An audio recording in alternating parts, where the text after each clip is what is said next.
السلام علیکم ناظرین، آپ دیکھ رہے ہیں دارالوحی انسٹیٹیوٹ میں ہم محمد اویس مرصد پر اقبال محمدی صاحب موجود ہیں۔ اگر سب سے آج ہم پوچھیں گے خواب کے اندر اگر پیچھے جانور لگے ہوں تو یہ کس چیز کی علامت ہے؟ جی شیخ۔ وعلیکم السلام ورحمۃ اللہ وبرکاتہ۔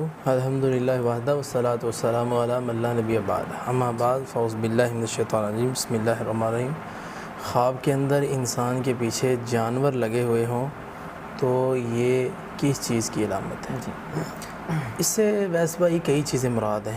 اگر آپ کسی عامل سے پوچھیں گے نا جو جادو کا علاج کرتا ہے تو وہ جادو کہہ دے گا، جب کہ نا معبر سے پوچھیں گے جو تعبیر دیتا ہے صحیح، تو وہ زیادہ بات جادو کی طرف نہیں لے جائے گا۔ وہ پہلے دیکھے گا کہ جانور کس قسم کا ہے، اور پھر وہ اس دودھ والا ہے، حلال جانور ہے، حرام ہے، خون خوار ہے، تو ہر چیزوں کو دیکھ کے اس کی تعبیر ہوتی ہے۔ تو اس میں اگر دیکھے بندہ حلال جانور ہے، بکریاں ہیں، بندہ گھر میں آیا، پیچھے پیچھے بکریاں اس کے آ گئیں، بندے کے پیچھے پیچھے چل رہی، بندہ آگے آگے چل رہا ہے، تو یہ بڑا اچھا خواب ہے۔ اللہ اس کو نعمت، برکت، رزق، اولاد، مال و دولت جس کی ضرورت ہے وہ دے دے گا۔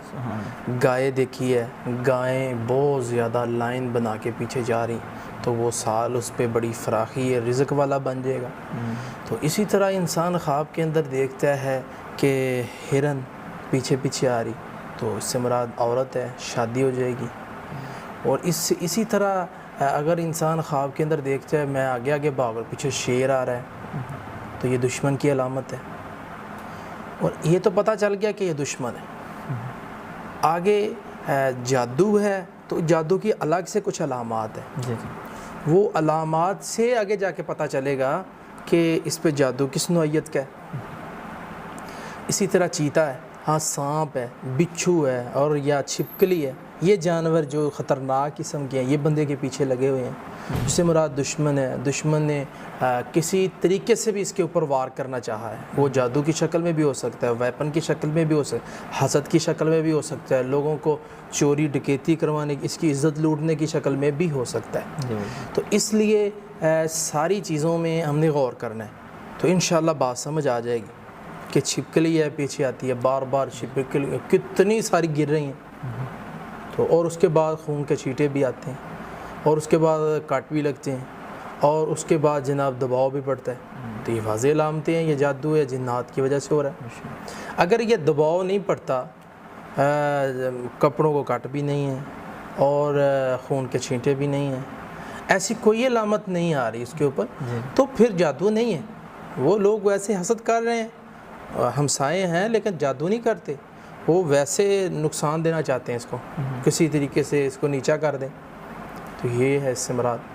تو اس لیے خود سے تعبیر نہ لگائیں، اور اگر کسی عامل نے تعبیر کسی خصوصاً اس سے نہ تعبیر پوچھیں جو جادو کا علاج کرتا ہے، پہلے یہ دیکھ لیں کہ یہ بندہ اتنا قابل ہے، یعنی اس کو قرآن کا علم ہے، حدیث کا علم ہے، لغت کا علم ہے۔ اگر وہ علموں کو جانتا ہے، علم میں ماہر ہے، تو پھر اسے پوچھ لیں، وہ تعبیر بھی بتائے گا، تدبیر بھی بتائے گا، علاج بھی بتائے گا، تو وہ تو پھر بندہ بہت بڑی اللہ کی ایک نعمت ہو گیا نا آپ کے لیے۔ تو اگر یہ ساری چیزوں کو وہ نہیں سمجھ رہا، وہ سمپل قرآن کی آیتیں پڑھ کے دم کرتا ہے، وہ اس نے ایک اندازہ لگانا ہے، تعبیر دے دے گا، نقصان کر دے گا۔ تو اس لیے یہی ہے کہ جانور پیچھے لگے ہوں تو جانور دیکھنے پڑیں گے کیسے ہیں، تو اسی اعتبار سے تعبیر ہوگی اس کی۔ بہت شکریہ جی ناظرین، اگلے پروگرام میں پھر حاضر ہوں گے۔ اللہ حافظ۔ قد صدقت الرؤيا إنا كذلك